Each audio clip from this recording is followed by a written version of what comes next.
Documental jurídico-ambiental sobre la ontología judicial ambiental tomo 3. Parte 4. Video 13. 4. Ensayos y opiniones sobre temas emergentes. 4.1. ¿Qué amenaza la biodiversidad? ¿Estamos tan preocupados por el cambio climático que no prestamos atención a los otros problemas que conocemos? Por Nicholas Branner.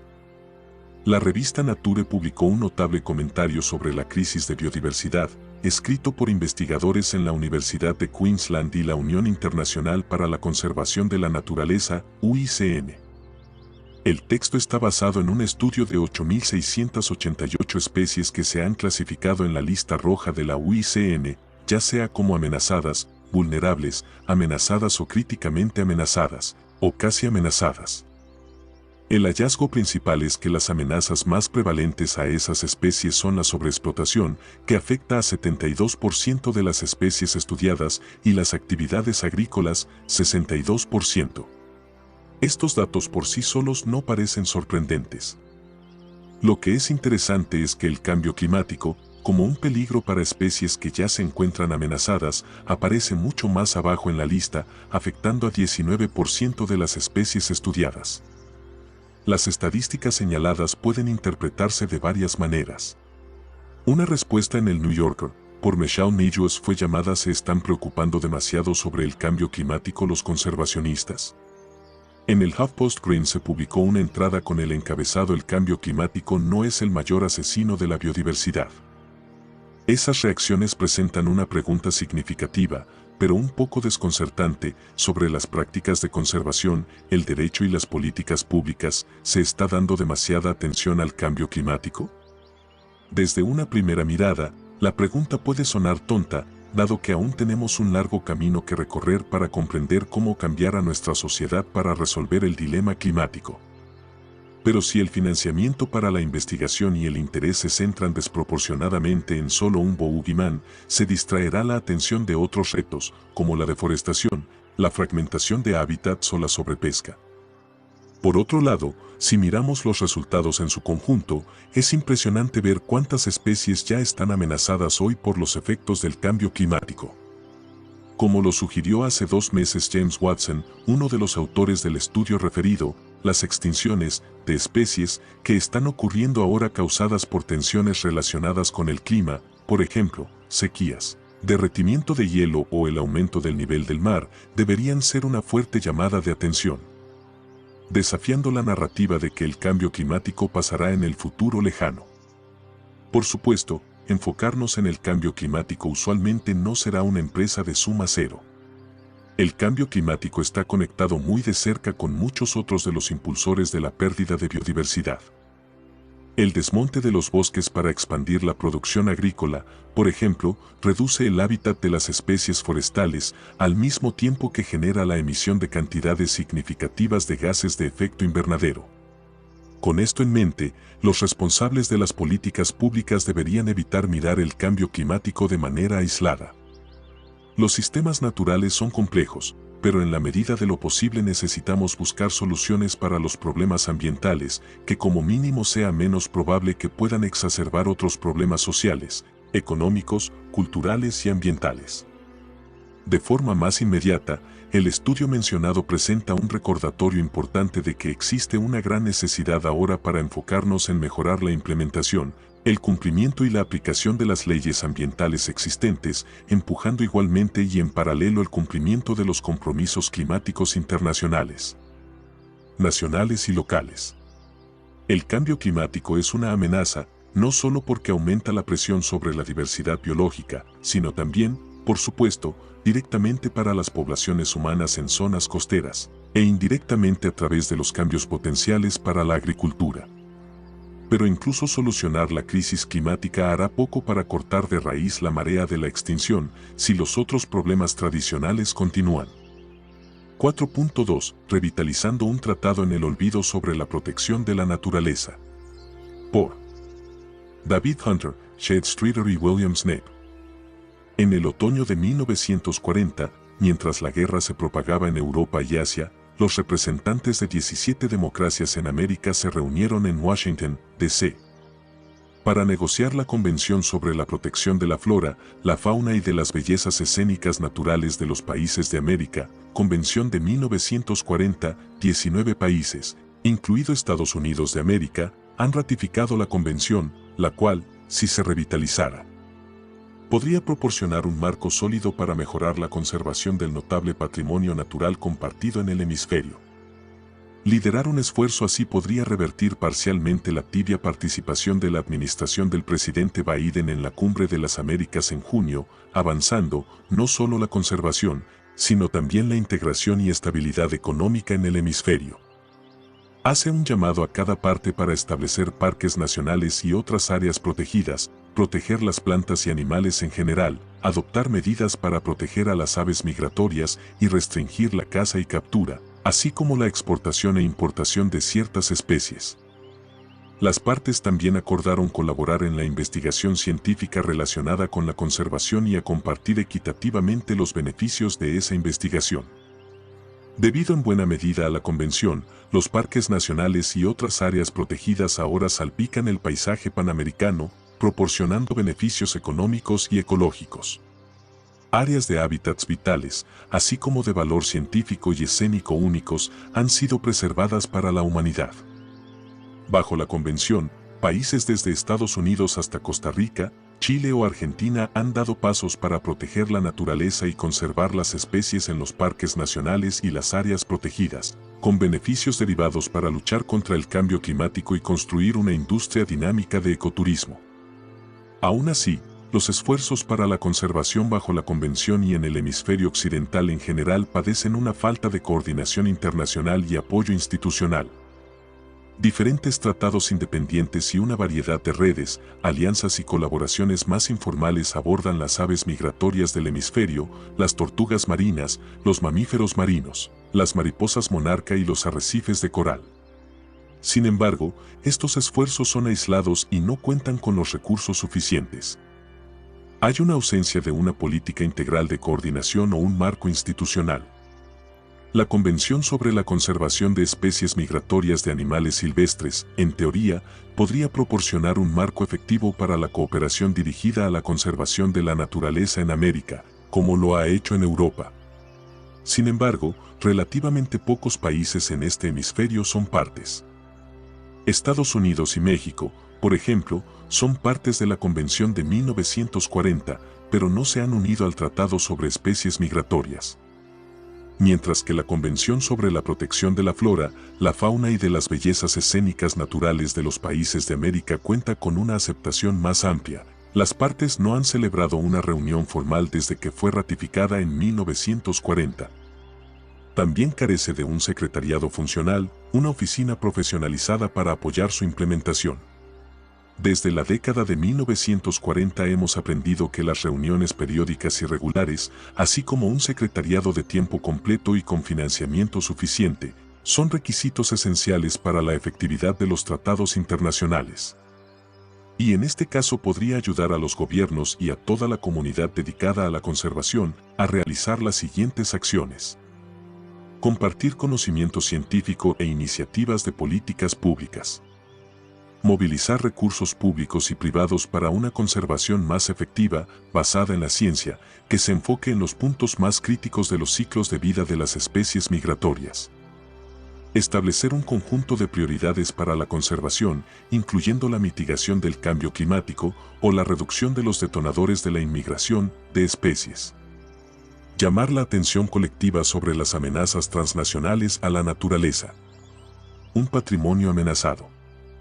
El patrimonio natural compartido de nuestro hemisferio es una de las maravillas más visibles y tangibles que nos unen.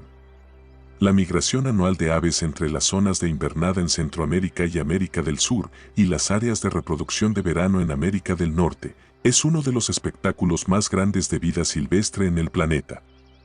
Las tortugas marinas, las ballenas, las luciérnagas y las mariposas monarcas son todas ciudadanas del hemisferio.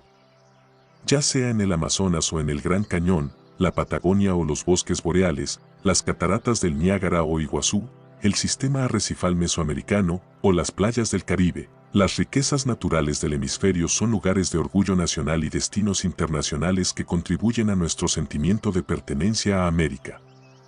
Este patrimonio natural compartido está también amenazado.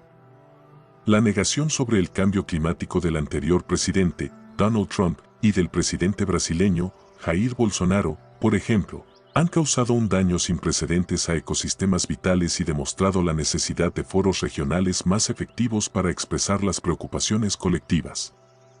La Convención también ofrece una oportunidad para abordar en la región los temas de conservación con un espíritu de cooperación y alianza, articulando al mismo tiempo una presión internacional respecto de las medidas nacionales que representan una amenaza de daños ambientales extremos para la región.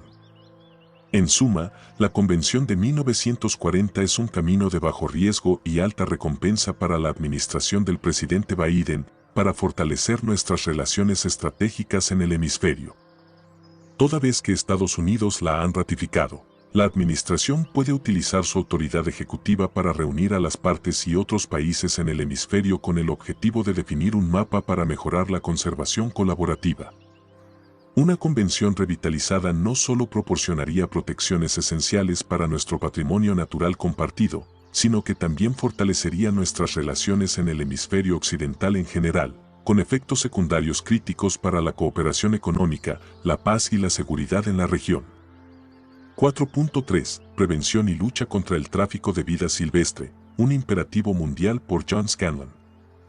Hay muchas cosas que deben suceder en todos los niveles si esperamos abordar seriamente el flagelo del tráfico de vida silvestre. Esto incluye abordar tanto la demanda como la oferta, trabajar en los países de origen, tránsito y destino, desarrollar la capacidad del sistema de justicia penal en cada país, y contar con leyes nacionales e internacionales sólidas. Aquí me centro en la necesidad de una mayor cooperación internacional y la importancia de fortalecer el marco legal internacional que facilita dicha cooperación.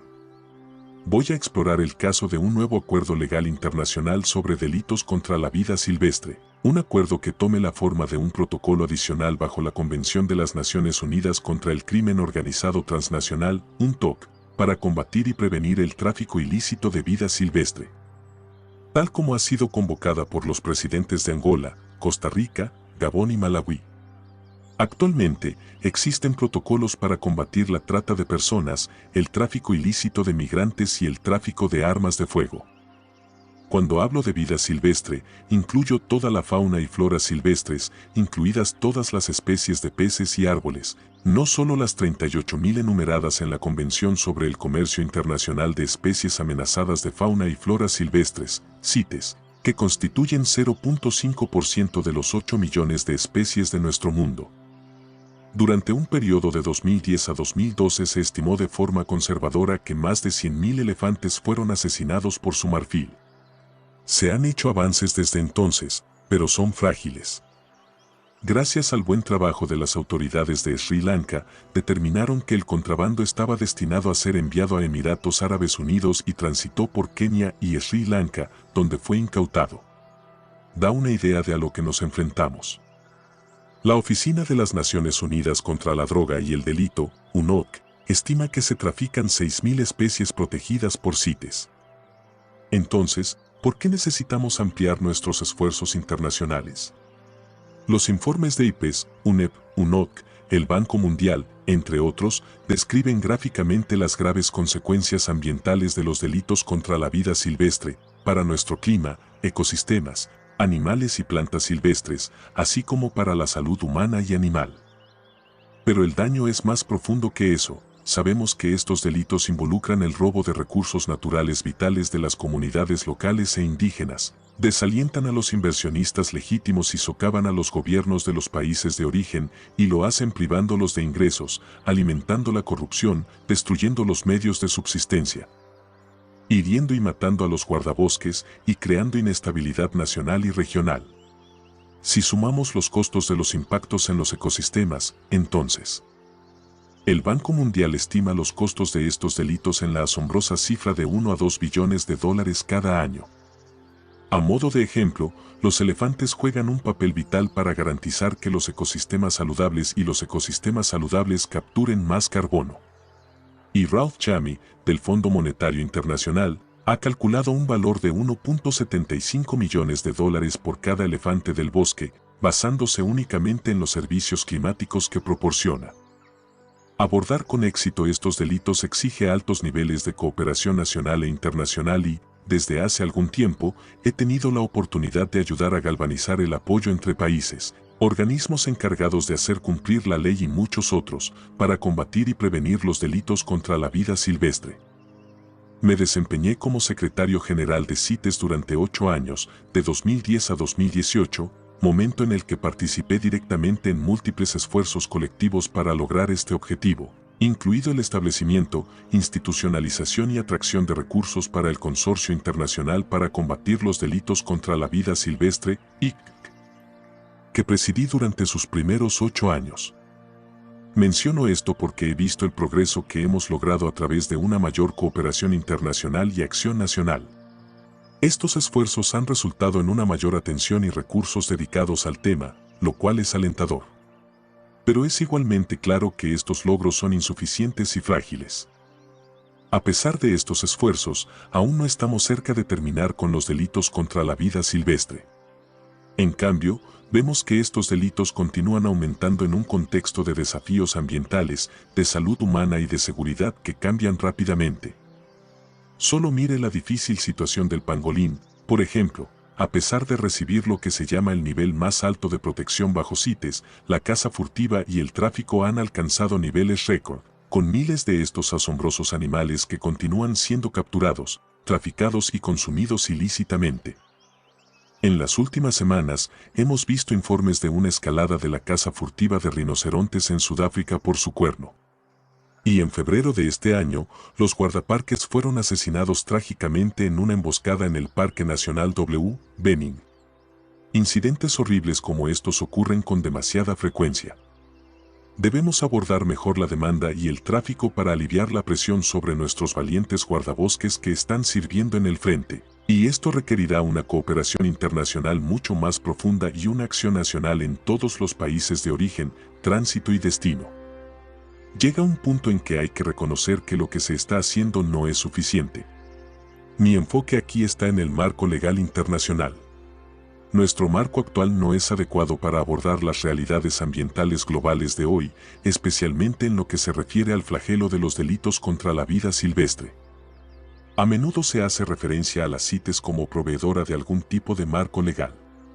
Conozco muy bien esta convención. Es una convención importante, me encanta, pero tiene un alcance limitado. No fue diseñado para hacer frente a los delitos contra la vida silvestre. Es una convención relacionada con el comercio de 50 años de antigüedad, no una convención relacionada con el crimen. No obliga a los estados a penalizar las infracciones de la convención, solo se aplica al movimiento transfronterizo de vida silvestre y no, por ejemplo, a la recolección ilegal o la caza furtiva, y se aplica a un número limitado de especies. CITES obliga a las partes a crear autoridades administrativas y científicas, no autoridades de aplicación, y no es un foro natural para la comunidad de aplicación o de justicia penal más amplia. Pero, ante la ausencia de cualquier alternativa en ese momento, hicimos el mejor uso posible de CITES para ayudar a galvanizar la cooperación internacional y la acción nacional. Y con cierto éxito. Pero CITES no proporciona el marco legal internacional que necesitamos y un régimen integral legalmente vinculante para abordar los delitos contra la vida silvestre dentro del marco del derecho penal internacional, en lugar del derecho comercial, está mucho más allá del alcance de CITES. Hay más de 1 millón de transacciones comerciales legales de especies incluidas en la lista de CITES cada año. Sin embargo, vemos ejemplos regulares del abuso del sistema de permisos CITES, más recientemente con el tráfico de aves raras a Europa. CITES tiene un trabajo por delante para regular adecuadamente este comercio legal y sostenible, que es hacia donde debe dirigir sus esfuerzos. Y debemos abordar todas las especies que están siendo traficadas, no solo el número limitado de especies incluidas en las CITES, que son 0.5% de los 8 millones de especies del mundo. El Informe Mundial sobre Delitos contra la Vida Silvestre de la ONU 2020 dice que 6.000 de las cuales están representadas en el comercio ilegal. Y señala que millones de especies que no están incluidas en la lista de CITES pueden ser cosechadas y comercializadas ilegalmente, especialmente madera y pescado. No tiene sentido prestar atención solo a un número limitado de especies y generalmente solo una vez que ya están en peligro de extinción. Necesitamos intervenir temprano para evitar que una especie llegue al punto de estar en peligro de extinción. Dejar las cosas como están no es suficiente. Vamos a tener que sacudir el statu quo y hacer cambios transformadores en nuestro sistema si queremos cambiar de rumbo. Hay muchas resoluciones e iniciativas dispares y no vinculantes en esta área, de CITES, la Comisión de las Naciones Unidas contra el Crimen, la Asamblea General de las Naciones Unidas y más. Todos son buenos por derecho propio, pero no son legalmente vinculantes y no han generado el nivel de apoyo político, compromiso de las agencias relevantes, o los recursos financieros o humanos necesarios o la acción nacional que se requiere para poner fin a los delitos contra la vida silvestre. Si bien existe esta variedad dispersa de resoluciones, no existe un centro de gravedad global para avanzar en los esfuerzos de cooperación para combatir y prevenir los delitos contra la vida silvestre, o para revisar el progreso realizado. Ahora debemos integrar tanto el combate como la prevención de los delitos contra la vida silvestre donde corresponde, es decir, en el marco del derecho penal internacional, con la UNOC, las convenciones de las Naciones Unidas que alberga. La Comisión contra el Crimen de las Naciones Unidas y el lugar de destino de las Naciones Unidas en Viena liderando inequívocamente una cooperación global coordinada. Esfuerzo, incluso en la revisión del progreso. Un acuerdo legal vinculante proporcionará una plataforma global duradera que actuará como catalizador para una mayor cooperación internacional y acción nacional, las cuales se necesitan desesperadamente. Y, si se adopta, un protocolo sería la primera vez que un delito que tiene un efecto sobre el medio ambiente se aborda directamente a través del marco del derecho penal internacional, y sería el primer instrumento global legalmente vinculante que incluye una definición acordada sobre delitos contra la vida silvestre. Al igual que con el protocolo existente sobre la trata de personas, esa definición podría facilitar la convergencia de los enfoques nacionales, mejorando así la cooperación internacional. El contenido de un protocolo es algo que los estados determinarían a través de un proceso de negociación intergubernamental. Sin embargo, incluiría obligaciones específicas sobre cómo los estados trabajarán juntos para combatir y prevenir estos delitos graves.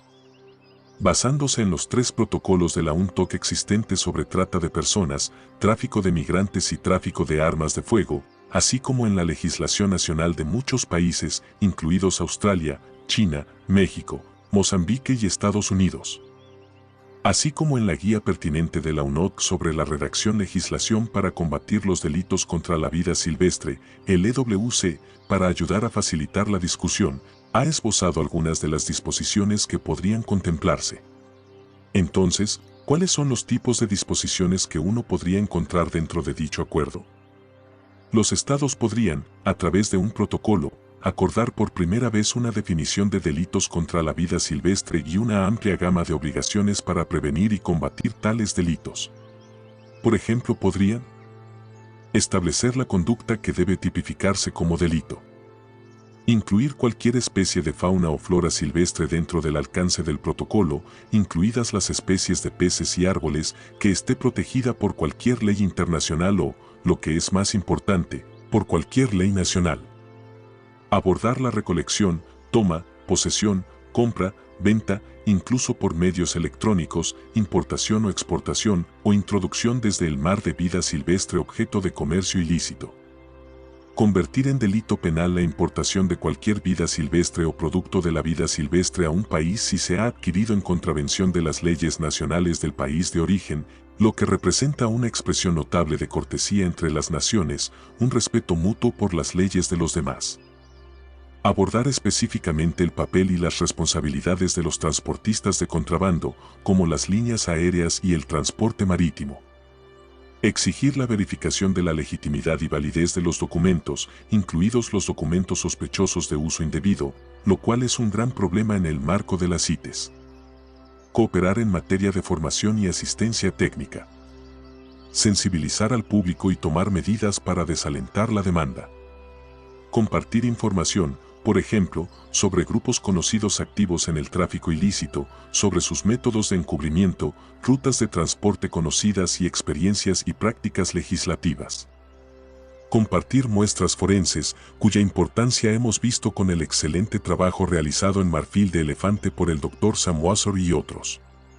Considerar medidas que permitan la denegación de entrada o revocación de visas de personas implicadas en la comisión de delitos. Los estados y las organizaciones con las que hemos interactuado han hecho otras sugerencias, como incluir obligaciones relacionadas con la protección de los defensores ambientales y los denunciantes, la adopción de medidas para prevenir el abuso de Internet y la devolución del contrabando incautado y confiscado al país de origen. Según la UNTOC, para activar sus herramientas generales para la cooperación transfronteriza, los estados deben castigar todos los delitos con 4 años de prisión o más. Esto no es necesario si los delitos están incluidos en un protocolo.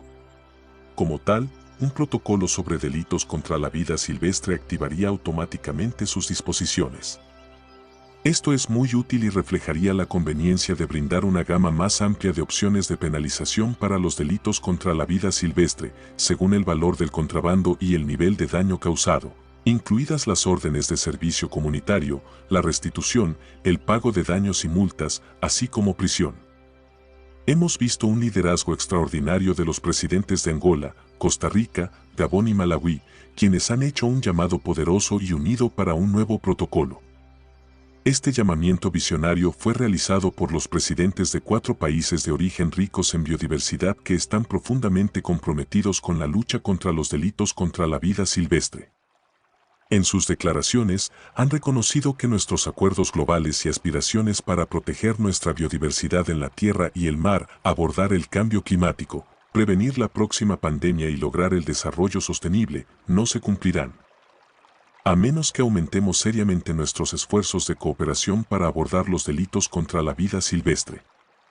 El apoyo a un protocolo adicional bajo la UNTOC también ha sido expresado por la Comisión Europea en la estrategia de la UE para abordar el crimen organizado 2021 a 2025, así como por muchos oradores y organizaciones individuales provenientes de todas las regiones.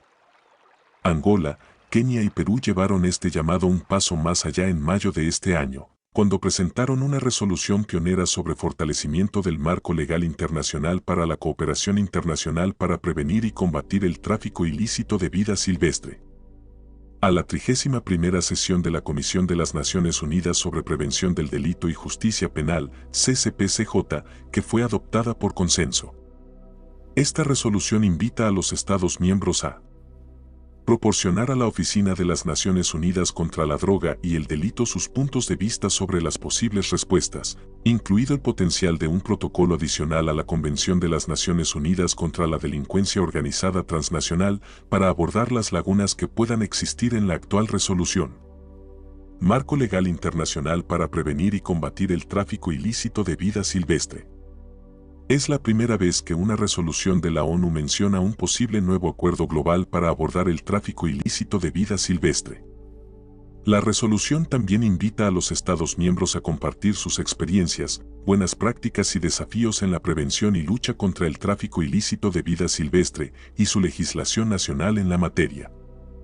Esta resolución histórica también fue copatrocinada por otros Estados miembros, a saber, Colombia, Ecuador, Egipto, Gabón, Ghana, Honduras, Malawi, Marruecos, Mozambique, Paraguay, Filipinas y Estados Unidos de América.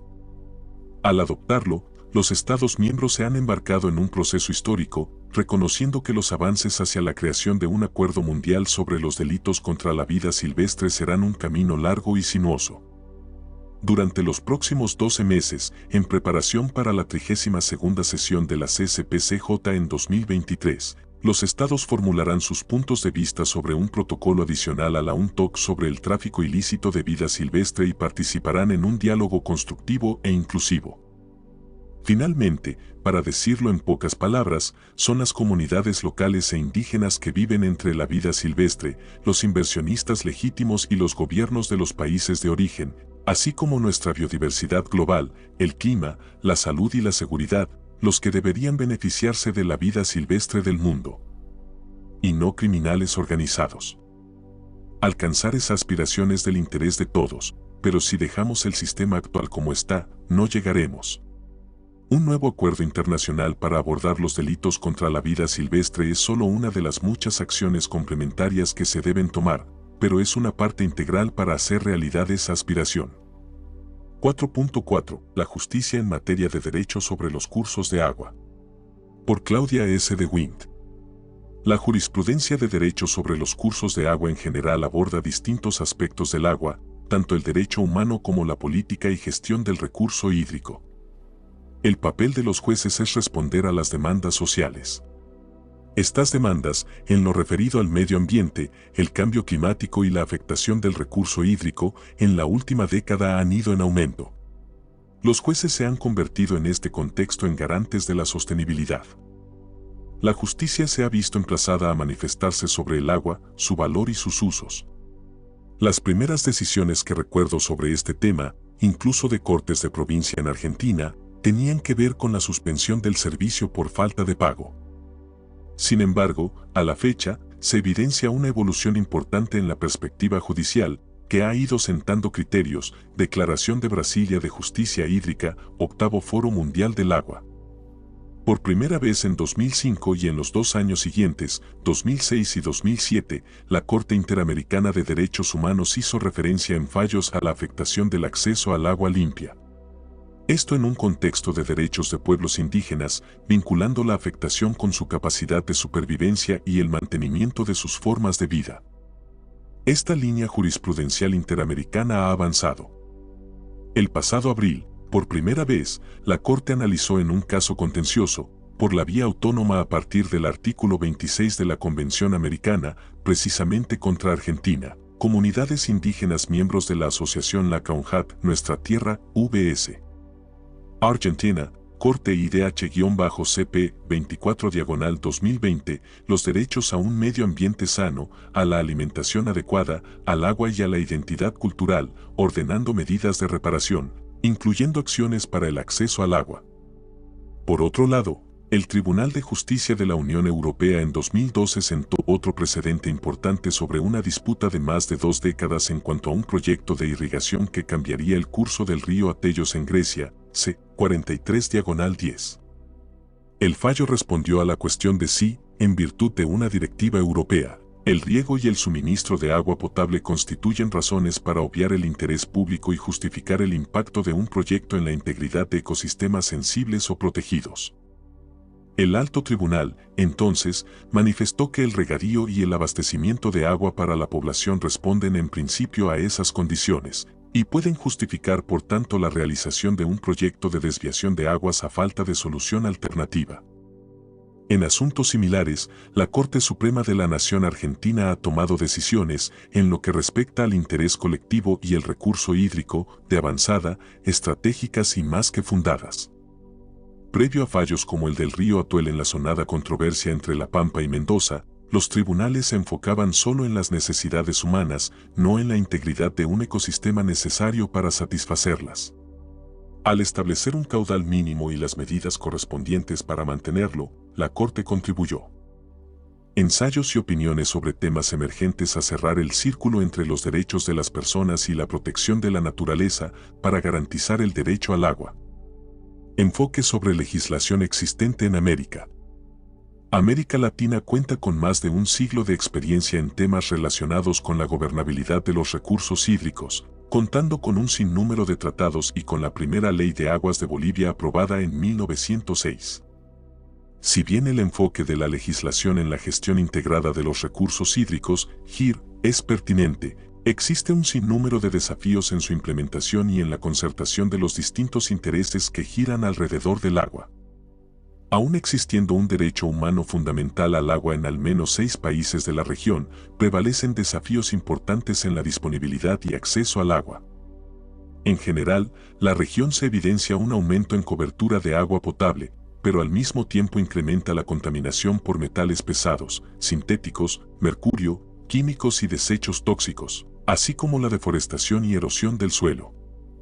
Toda esta contaminación impacta el ciclo hidrológico y se infiltra en los acuíferos que son el oro escondido de nuestro tiempo. No es extraño entonces que las reformas de los marcos legales relativos al agua se paralicen o demoren por décadas, como ha acontecido en varios países de la región. Demora de gravedad cuando el objetivo de la ley es la protección de un valor ambiental, económico y social crítico para la gente y las generaciones futuras. Tampoco extraña el número de conflictos vinculados al agua, ni que la sociedad y los estados recurran a fórmulas innovadoras, incluido el dar derechos a la naturaleza para proteger el agua y los ecosistemas. En Estados Unidos, los ciudadanos de Ohio adoptaron una ley con una Carta de Derechos para el lago Erie.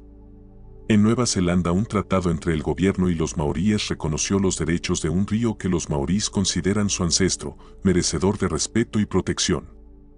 Ecuador en 2008 estableció los derechos de la naturaleza en la Constitución y Bolivia en 2011 en la Ley de la Madre Tierra. Las decisiones judiciales en este tema han tenido influencia del valor espiritual, sagrado e intangible que los pueblos indígenas dan al agua, de las fuentes del derecho internacional, así como del reconocimiento del derecho humano al agua que nace de la región a principio de la década post-milenio. Plasmado en una observación general del Comité de Derechos Económicos, Sociales y Culturales como el derecho de cada uno a disponer de agua suficiente, saludable, aceptable, físicamente accesible y asequible para su uso personal y doméstico. El derecho al agua, junto con el derecho de aguas, han dado un salto cualitativo importante. A partir de decisiones y resoluciones de órganos políticos y jurisdiccionales en el ámbito del sistema interamericano y de las Naciones Unidas. En algunos casos la jurisprudencia en materia de agua avanza en enfoques policéntricos, antropocéntricas y en otros, egocéntrico en dirección de los derechos de la naturaleza. Este último es el que prevalece, por ejemplo, en el reconocimiento de los derechos de los ríos en países como Bangladesh, primer país en reconocer todos sus ríos como sujetos de derecho, Nueva Zelanda, India y Colombia. En la región, Colombia ha sido uno de los países más enérgicos y proactivos en este tipo de decisión, aún no teniendo los derechos de la naturaleza directamente establecidos en su constitución. La Corte Constitucional en febrero de 2016 prohibió la actividad minera y petrolera en los pastizales y páramos altoandinos que regulan el suministro de agua y sirven como sumideros de carbono. En noviembre del mismo año, otorgó derechos al río Atrato, en el departamento noroccidental de Chocó, y ordenó al gobierno que abordase el impacto de la minería ilegal de oro y la contaminación con mercurio asociada. Estas decisiones y su precedente han sido seguidos por otros tribunales en los departamentos del país, como el Tribunal Administrativo del Tolima, que en junio de 2019 ordenó reconocer a los ríos Coello, Conveima y Cócora como sujetos de derechos y cesar de manera inmediata la exploración y explotación minera en sus cuencas. La Corte Argentina ha dado un enfoque algo distinto al tema y más policéntrico en casos como el de Beric y el emprendimiento minero Pascua Lama. Al reconocer la importancia de la concertación en el federalismo para la aplicación de la cláusula ambiental en la Constitución y el logro del balance de intereses y derechos individuales y colectivos. En este sentido, el pronunciamiento de la Corte en pos de los presupuestos mínimos de la Ley de Glaciares, los objetivos de bien común y principios internacionalmente aceptados que la industria lícita sea sustentable, previene la posible incidencia de la minería a gran escala en ciertas regiones del país. Sobre la preservación y conservación de los glaciares como reservas estratégicas proveedoras de agua para el planeta. Este enfoque policéntrico y sistémico parecería el adecuado para este tipo de diferencias por buscar el balance entre derechos e intereses y tratar con una perspectiva de integralidad recursos, bienes y servicios estratégicos como los ecosistemas, la biodiversidad y el agua. Opinión sobre el tema los ríos como sujetos de derecho. Una vez escuché al poeta colombiano William Ospina en la lectura de su poesía, de la que me permito citar un breve extracto: el agua es todo eso y mucho más, y de la conservación de esa pluralidad de formas y estados, de significados y símbolos, de mitos y leyendas, de ceremonias y ritos. Depende no solo su propia integridad sino la integridad de nuestra vida y de nuestra imaginación, la salud de nuestras comunidades y la salud de la civilización. Teniendo en cuenta que el agua es todo y mucho más, que no se trata de un simple recurso, sino de un bien y un servicio, la protección de esta pluralidad de formas en sus distintos estados es estratégica para garantizar tanto la subsistencia de los sistemas de vida como los derechos humanos. Entonces, la protección de los ríos debería atenderse desde el enfoque policéntrico.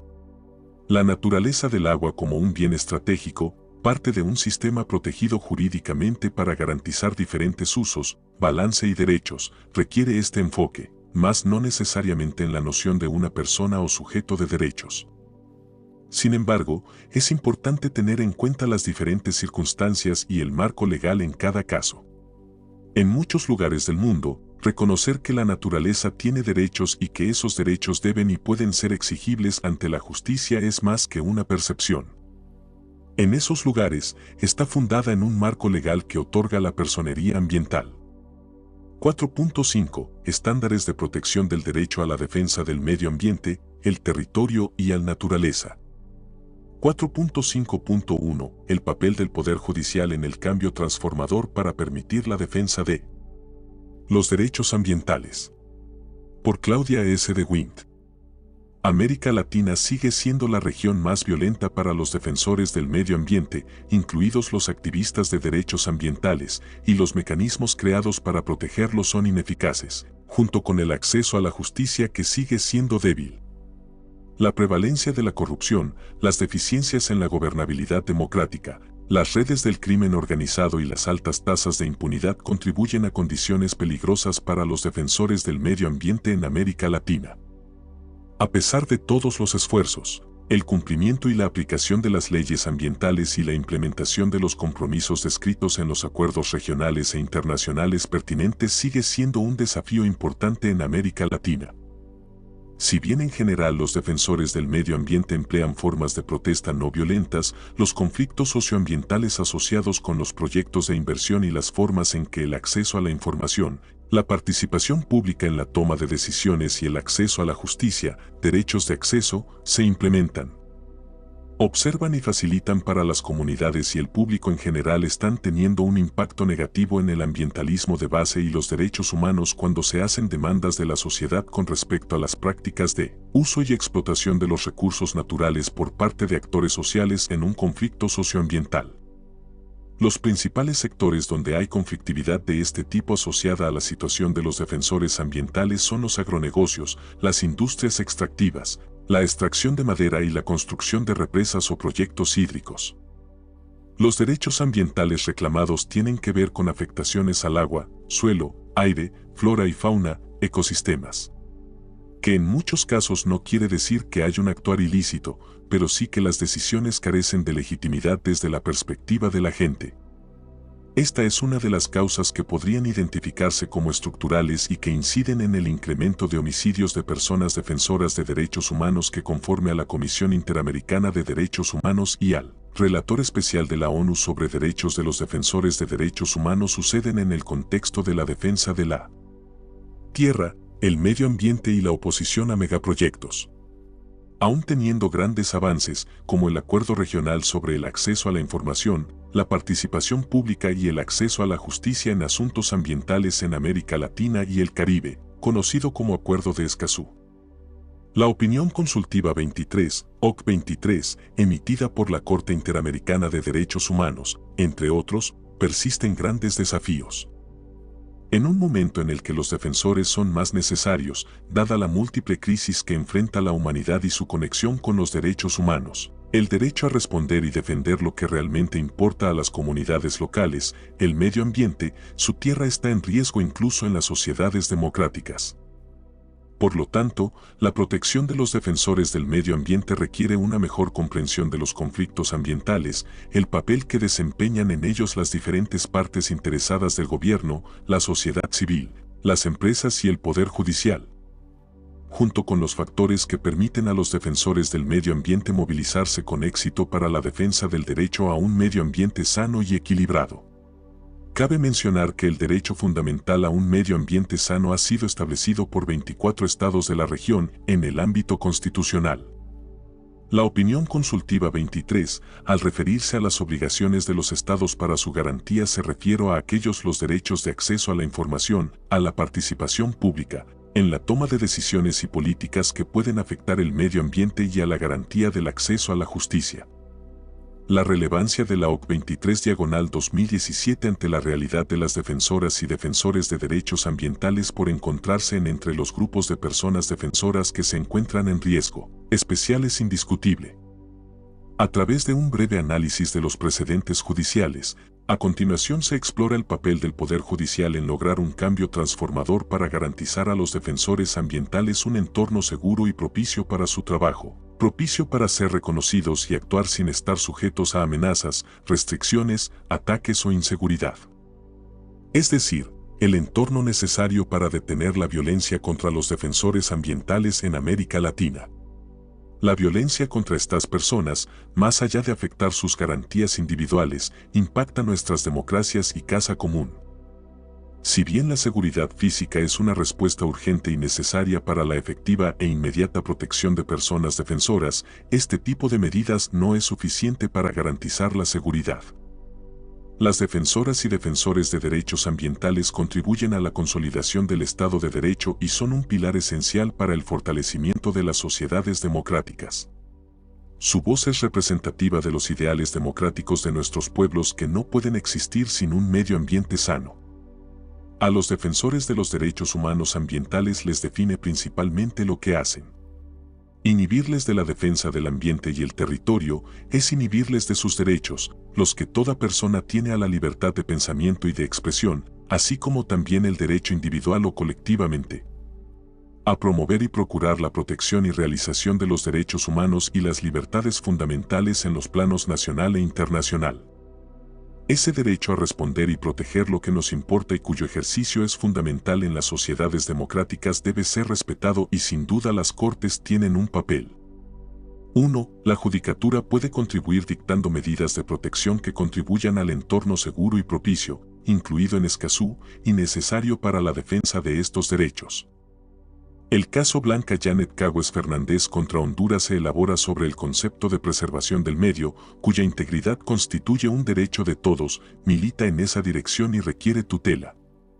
2. Las Cortes también pueden dictar medidas preventivas usando facultades cautelares y preservar los derechos a las garantías judiciales y a la protección judicial y una vida libre de violencia, como lo hizo la Corte Interamericana en el caso Vicky Hernández.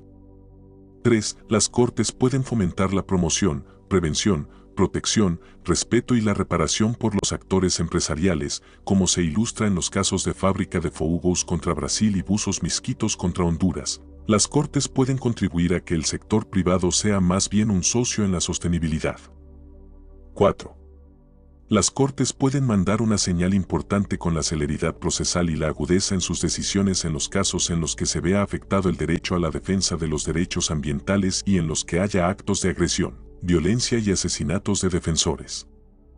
5. Las Cortes pueden exigir el cumplimiento de los sistemas nacionales de protección y su aplicación a los defensores de derechos ambientales, como es el caso de Brasil y en los países de África que tienen estos sistemas. Recientemente, la Corte Constitucional del Ecuador revisó la sentencia que resolvió aceptar la acción de protección presentada por la Defensoría del Pueblo y por el presidente de la comunidad AI Cofán de Sinangoe, sentencia no 273-19 JP/22, consulta previa en la comunidad AI Cofán de Sinangoe, debido al otorgamiento de 20 concesiones mineras y por encontrarse en trámite 32 concesiones alrededor de los ríos Chingual y Cofanes, generando impacto también en el río Aguarico. Al referirse a la consulta previa, la Corte Constitucional se refiere a que desde una perspectiva constitucional la consulta previa es un derecho colectivo que permite la participación de los pueblos y nacionalidades indígenas en las distintas medidas, planes y programas que puedan afectar sus derechos e intereses y una obligación indelegable del Estado. Por ende, la Corte IDH ha considerado que la consulta previa se inserta como parte integrante de su derecho de participación en relación con el artículo 23 de la Convención Americana sobre Derechos Humanos. Este precedente constitucional al dar luz sobre la participación es trasladable al derecho a la defensa del territorio en el sentido de que los defensores de la tierra y los derechos ambientales cuenten con una oportunidad efectiva de participar individual o colectivamente Así también que el derecho a la defensa del ambiente pudiese interpretarse como una salvaguarda reforzada de los derechos ambientales y a otros derechos esenciales en relación con la ejecución de planes de desarrollo e inversión que afecten al contenido básico de dichos derechos. Los poderes judiciales, sumando a la jurisprudencia de la Corte Interamericana, como lo ha hecho la Corte Constitucional del Ecuador, pueden proteger efectivamente el derecho a la defensa del ambiente y el territorio. 4.5.2 El papel de los tribunales en la protección de los defensores ambientales. Arnold Kreyluber. El reconocimiento del derecho a un medio ambiente limpio y saludable ha proliferado en el mundo y hoy tiene una importancia indudable. Sin embargo, para lograr su materialización nada es más importante que proteger a aquellos que defienden y abogan por este derecho, es decir, a los defensores ambientales y a los defensores del territorio. Desgraciadamente, las cifras revelan una situación totalmente contraria. La comunidad global ha fracasado en proteger a los defensores ambientales. Esto se demuestra en el último informe del Global Witness, el cual indica que en 2020 fueron asesinados 227 defensores ambientales. Esta cifra representa nuevamente el número más alto registrado de defensores ambientales asesinados. Notamos con mucha preocupación que esa cifra sigue aumentando. ¿Qué hay en el fondo de este problema? Creo que, entre otras cosas, se puede atribuir al fracaso del Estado de Derecho, junto a la impunidad generalizada y a la falta de rendición de cuentas. El trabajo del Programa de las Naciones Unidas para el Medio Ambiente, PNUMA, con los defensores ambientales en el sureste asiático, pero también en los Balcanes occidentales y otras regiones ha demostrado que muchas de estas personas son condenadas constantemente con acusaciones imprecisas de traición, subversión o incluso de terrorismo. Además, son retenidas en condiciones brutales y expuestas al riesgo de ser condenadas a muerte. Muchas personas acaban pagando el precio máximo, su vida, por defender los derechos ambientales. Los tribunales pueden y deben utilizar su autoridad judicial para condenar y responsabilizar a quienes amenazan y ponen en peligro la vida de los defensores ambientales. Pero ¿cómo pueden hacer esto? Si son independientes, los poderes judiciales juegan un papel importante porque pueden conocer de estos asuntos en el marco de los derechos y recursos constitucionales. La jurisprudencia también es importante para lograr una protección adecuada de los defensores ambientales.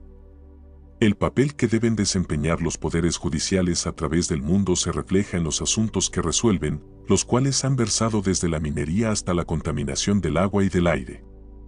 Incluso en los países donde las constituciones no establecen de manera específica derechos concretos, los tribunales han reconocido que la degradación del medio ambiente puede constituir una violación hacia otros derechos. Por ejemplo, la Suprema Corte de Justicia en Pakistán ha dicho que la Constitución garantiza la dignidad del ser humano y también el derecho a la vida. A la luz de estos derechos, la Corte pakistaní ha interpretado que los seres humanos tienen una dignidad intrínseca y que los derechos a la vida y la dignidad comprenden el acceso a una atmósfera limpia y a un medio ambiente sin contaminación. Los casos constitucionales en materia ambiental pueden desafiar las prácticas convencionales en los procesos judiciales, como la interpretación tradicional de la legitimación procesal que ha limitado las reclamaciones o intereses que las personas pueden hacer valer judicialmente. Cuando las normas de legitimación activa son amplias, un mayor número de personas puede interponer más casos para exigir que se cumplan las leyes no solo para su propio beneficio, sino para el bien público. Esto es especialmente importante cuando estamos hablando de los defensores ambientales. La noción de que el medio ambiente es un bien público colectivo justifica la creación de normas que permitan una conceptualización lo más amplia posible de la legitimación. Estas normas permiten que cualquier ciudadano promueva un juicio para reclamar un daño ambiental que en realidad se causa a toda la sociedad. En este sentido, un tribunal chileno estableció, en la histórica decisión sobre el caso Trillium, que el derecho a vivir en un medio ambiente libre de contaminación es un derecho humano con jerarquía constitucional que tiene un doble carácter. Por una parte, es un derecho subjetivo y, por otra, un derecho colectivo público. Por lo tanto, su ejercicio corresponde a todas las personas y es el deber de la autoridad proteger este derecho a través de instrumentos judiciales que pueden ir desde juicios ordinarios hasta demandas de amparo. Además, el derecho a vivir en un medio ambiente libre de contaminación está destinado a proteger los derechos sociales de carácter colectivo. Esto porque la base de la existencia de la sociedad esencialmente se debe a los recursos naturales y al medio ambiente. Sin embargo, cuando se genera un daño al medio ambiente se limita la posibilidad de existencia de las generaciones presentes y futuras. La salvaguarda de estos derechos es de interés de toda la sociedad, porque afecta a una pluralidad de partes que se encuentran en la misma situación.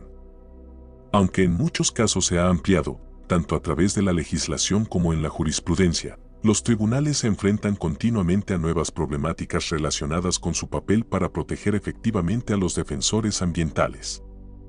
Una tendencia que está surgiendo para este tipo de casos son las demandas estratégicas en contra de la participación pública, Strategic Lawsuits Against Public Participation o SLAP. Estas se utilizan cada vez más para intimidar a los defensores ambientales y convertir los asuntos de interés público en disputas técnicas de derecho privado, imposibilitando la protección de los defensores ambientales. El próximo reporte actualizado del PNUMA sobre los juzgados y tribunales ambientales explica cómo las demandas SLAP suelen ser promovidas por motivos no ambientales, por lo que se resuelven por tribunales generales o no especializados en materia ambiental.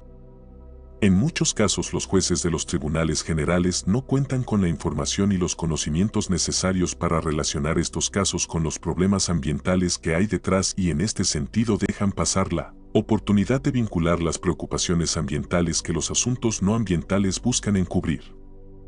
Cuando no se logra identificar una demanda SLAP ambiental o en contra de derechos ambientales, en muchas ocasiones no existe manera de desestimarla, ya que no se puede considerar injusta. El desafío con este tipo de casos no solo trae aparejadas consecuencias peligrosas y traumáticas para aquellos defensores ambientales que son sentenciados, sino que también impide el acceso a la justicia ambiental. Según el Centro de Recursos para Empresas y Derechos Humanos, se presentaron al menos 355 casos SLAP entre 2015 y 2021. Un total de 224 casos implicaron sentencias penales y en la mayoría se sentenció a los defensores ambientales por cometer supuestos delitos de difamación. También han surgido sentencias innovadoras sobre las demandas SLAP en países del hemisferio sur. En febrero de 2021, un tribunal superior en Sudáfrica decidió sobre su primer caso SLAP en Mineral Sands Resources 120 en los actores. Dos empresas relacionadas con la industria minera y sus directores demandaron a 3 defensores ambientales y 3 abogados por supuestamente cometer el delito de difamación. Alegaron que los defensores ambientales habían publicado libros y participado en varios foros públicos en los que insinuaron que sus operaciones mineras se llevaban a cabo de forma ilegal, advirtiendo que causarían impactos catastróficos en el medio ambiente. Para tomar una decisión, el tribunal consideró tanto el derecho internacional como el comparado, porque la legislación sudafricana no contiene disposiciones específicas para regular las demandas SLAP. Curiosamente, el tribunal aplicó un criterio que había utilizado la Suprema Corte de Canadá en 2020, conforme al cual las expresiones realizadas por cualquier persona sobre una cuestión de interés público deben ser altamente protegidas por cualquier tribunal. En este contexto, los tribunales solo deben admitir una demanda SLAP si el demandante cumple con la prueba de demostrar que ha sufrido un daño real. El tribunal sudafricano aceptó la noción de que el derecho a participar en el activismo ambiental es una forma importante de proteger la libertad de expresión en asuntos de interés público. Esta decisión reconoció la importancia del derecho de participar en el activismo ambiental y labor que hacen los defensores ambientales para impulsar el derecho a la libertad de expresión. Lo anterior se relaciona directamente con el derecho a proteger y garantizar el acceso a la información pública en asuntos ambientales. La adopción de leyes en contra de las demandas SLAP no ha sido una actividad ampliamente considerada. Sin embargo, tales leyes junto con los esfuerzos de los poderes judiciales son elementos cruciales para impedir las injusticias que se causan a través de este tipo de litigios. Algunos países, como Indonesia, Tailandia y Filipinas han creado disposiciones legales con relación a las demandas SLAP. En la práctica, sin embargo, estas disposiciones han tenido resultados tanto negativos como positivos.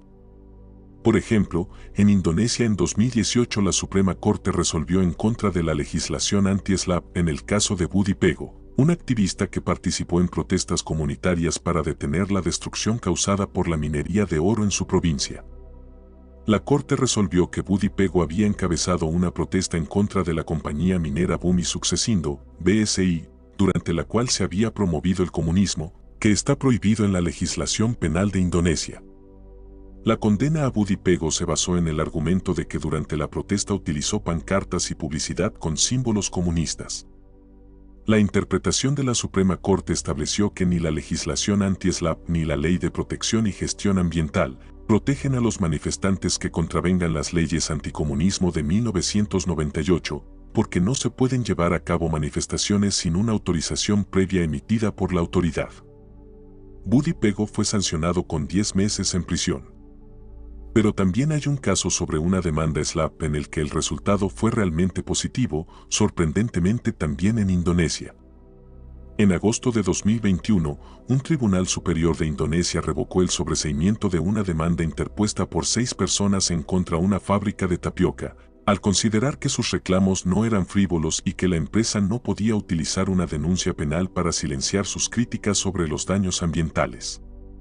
Esta decisión estableció un precedente ya que fue el primer caso que se resolvió a favor de la legislación anti-SLAPP en Indonesia.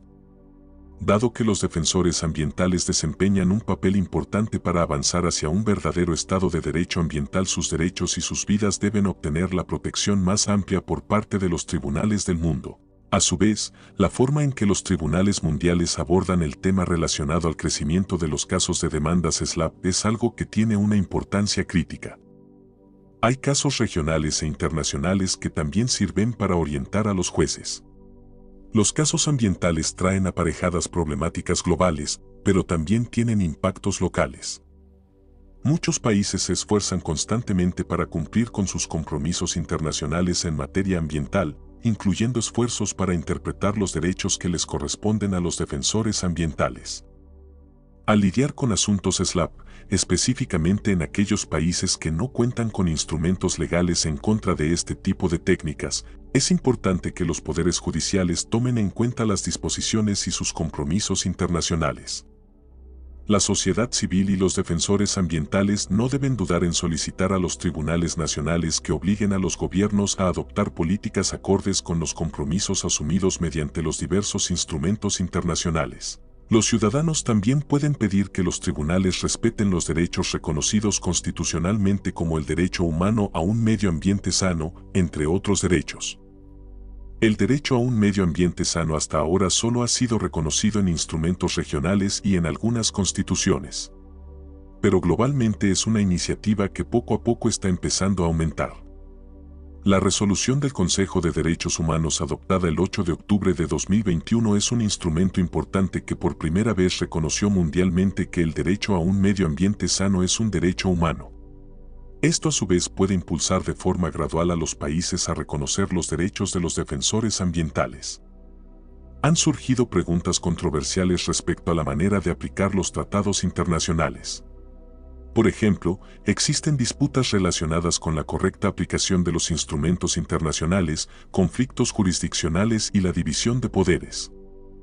Muchas veces este tipo de conflictos solo ponen en duda las políticas ambientales nacionales. Por lo anterior es claro que los jueces deben resolver los conflictos tomando en cuenta una inmensa cantidad de factores. Las sentencias internacionales influyen en todas las jurisdicciones a nivel mundial, pero con una mayor fuerza inspiradora en los tribunales locales. Este tipo de propagación de la jurisprudencia ayuda a que los jueces adquieran mayor conocimiento y práctica en torno a la aplicación de asuntos ambientales internacionales en sus jurisdicciones internas. Sin embargo, los jueces no deben de sentirse presionados a aplicar las sentencias extranjeras relacionadas con los defensores ambientales de manera idéntica en su país. Es su obligación interpretar y resolver cada caso de acuerdo con sus disposiciones constitucionales y prácticas internas. De esta manera los tribunales en el ámbito mundial logran difundir sus conocimientos sobre los valores y principios que rigen en materia de derecho ambiental internacional, generando impactos positivos en la gobernanza ambiental. Los tribunales son la principal autoridad judicial para garantizar que los estados cumplan con sus compromisos ambientales internacionales. Por ejemplo, Al decidir asuntos relacionados con los defensores ambientales, los tribunales nacionales de la región de América Latina y el Caribe pueden remitirse a las disposiciones sobre la protección de los defensores ambientales en el Acuerdo de Escazú. También existen otras iniciativas regionales como en Europa, ya que los estados parte de la Convención de Aarhus han establecido recientemente un mecanismo de respuesta inmediata para proteger a los defensores ambientales, a través de la figura de un relator especial que será electo en 2022. En el hemisferio sur, específicamente en la región de Asia-Pacífico, la Asociación de Naciones del Sudeste Asiático creó una Comisión Intergubernamental de Derechos Humanos, la cual apoyará la creación de un grupo de trabajo en la región basado en los derechos para la toma de decisiones ambientales. Este acuerdo podría proporcionar mecanismos de coordinación para fortalecer el medio ambiente, el Estado de Derecho y proporcionar mayor seguridad a los defensores ambientales. En caso de que este acuerdo se establezca, podría ser otro mecanismo mediante el cual los tribunales y jueces fundamenten sus decisiones relacionadas con los defensores ambientales. La problemática de proteger a los defensores ambientales, además de ser una cuestión que le concierne claramente a los tribunales, también es una cuestión de política internacional y de creación de leyes. Esto se demuestra claramente con el Acuerdo de Aarhus, el Acuerdo de Escazú y otros instrumentos los cuales se están discutiendo en otras regiones del mundo. Lo que es fundamental es que se mantenga el compromiso en la aplicación de las disposiciones que ya se han establecido en los acuerdos regionales. Igualmente, la adopción de la resolución del Consejo de Derechos Humanos que universalmente reconoce el derecho a un medio ambiente sano debe respetarse. De lo contrario, los derechos y la protección que se anhela seguirá siendo simplemente teórica y ese no es un camino viable tomando en cuenta los incidentes atroces a los que se han enfrentado los defensores ambientales. El PNUMA sigue trabajando con los jueces y los tribunales de todo el mundo y ha ayudado a poner en marcha el Instituto Judicial Mundial para Ambiente. Algunos de los objetivos del PNUMA son evaluar la falta de capacidad dentro de los tribunales, ayudar a que los gobiernos nacionales fortalezcan su Estado de Derecho en materia ambiental y a reforzar la legislación nacional ambiental en todos los países. El NOMA se encuentra en una posición adecuada para brindar asistencia continua a los países y lograr el fortalecimiento de la legislación ambiental en los estados. Esto a su vez beneficiará a los jueces en la adjudicación de los casos relacionados con los defensores ambientales. 5. Conclusiones. Como lo reflejan los casos estudiados en esta antología, la transformación de nuestra relación, como humanidad, con la naturaleza exige que desde los sistemas de justicia se prioricen la conservación, restauración y el uso de la naturaleza de manera sostenible. A través de interpretaciones judiciales con un enfoque ecocéntrico de las normas nacionales e internacionales que tengan incidencia con la materia ambiental, así como de los impactos y efectos de las interacciones entre los seres humanos y la naturaleza, para poder prevenir y detener el rápido y alarmante deterioro de la naturaleza, los océanos, la atmósfera y la biosfera, causados por el ser humano. Los impactos de la degradación del entorno natural son de escala global. De acuerdo con la más reciente información científica disponible, estos tendrán un efecto en múltiples derechos humanos, afectando el desarrollo colectivo de las sociedades y, en el plano individual, las aspiraciones, el plan de vida y la libertad futura de los seres humanos.